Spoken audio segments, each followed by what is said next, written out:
নমস্কার বন্ধুরা, আপনারা সবাই কেমন আছেন? আশা করি ভালো আছেন।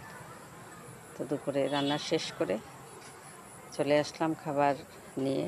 তো আজকে কি রান্না করলাম দেখুন। এখানে ঢেঁড়স ভাজি করছি, তারপরে মুরগির জাল মাংস, মুরগির রোস্ট, আর ডাঁটা আলু দিয়ে এই যে ছোট বাচ্চা রুই মাছের একটু ঝোল করছি।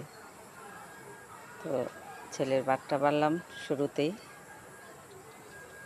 তারপরে মেয়ের ভাত বাড়বো, আমার ভাত নিব, আর বাড়তে বাড়তেই আমার বেলা শেষ হয়ে যায়। এই যে আমার হাজব্যান্ডের জন্য তরকারি আলাদা করে রাখতেছি, আর বিশেষ করে আমাদের ঘরে বাটিয়ে বাটিয়ে তরকারিটা নিতে হয় সবারই।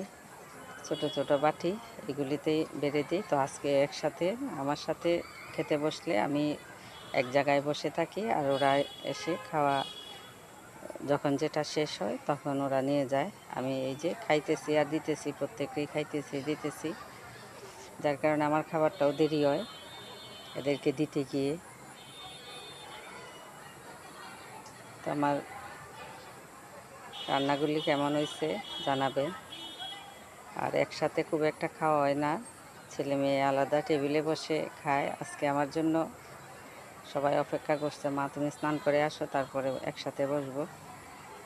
আর একসাথে বসে খেয়েও তো আমি খুব একটা আরাম পাই না, কারণ ওই যে একবার একটু মুখে দেই, তারপরে দেখা যায় যে হ্যাঁ একটু এই তরকারি দিতে হয়, আরেকজন আসে ওই তরকারি দিতে হয়।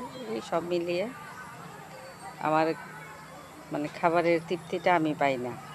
তারপরেও ছেলে মেয়ের সাথে বসে খাবারটা খাওয়ার আলাদাই মজা। ওরাও বসে থাকে প্রায় দিনেই, প্রতিদিন তো আর আমাকে পায় না, হঠাৎ বিটাতে আমাকে পায়, কারণ আমার অনেক কাজ থাকে রান্নার পরে।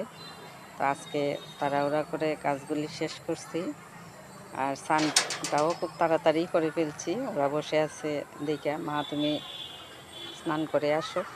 তো আজ এই পর্যন্তই। ভালো থাকবেন, সুস্থ থাকবেন, আমার পাশে থাকবেন।